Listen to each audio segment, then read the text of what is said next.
ప్రభు పేరిట అందరికీ praise lot. బాగున్నారండి అందరూ? మీరందరూ బాగుండాలని, క్షేమంగా ఉండాలని నిత్యము మా ప్రార్థనలో జ్ఞాపకం చేసుకుంటున్నాం. కీర్తనలు 103వ అధ్యాయం 1వ వచనం. నా ప్రాణమా యెహోవాను సన్నతించుము, నా అంతరంగమున సమస్తమైన పరిశుద్ధ నామమును సన్నతించుము. నా ప్రాణమా యెహోవాను సన్నతించుము.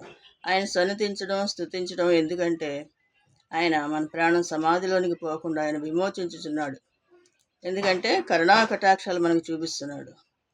మనం నడవలసిన దారి మనకు చూపించి మనకు ఎన్నో మేళ్ళు ఉపకారాలు చేస్తున్నాడు. ఆయన ఎల్లప్పుడూ కూడా ఆయన చెయ్యి విడిచిపెట్టే దేవుడు కాదు. ఎన్నో ఉపకారాలు, ఎన్నో అద్భుత కార్యాలు, ఆశ్చర్యకార్యాలు చేస్తున్నాడు దేవుడు. ఎన్నడూ కూడా విడిచిపెట్టలే.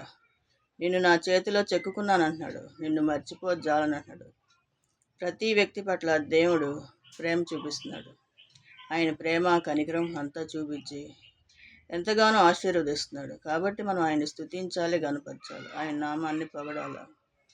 ఎల్లప్పుడూ కూడా దేవునికి విధేయత కలిగి జీవించినప్పుడు మనకి మెండైన ఆశీర్వాదాలు కుమ్మరిస్తాడు దేవుడు.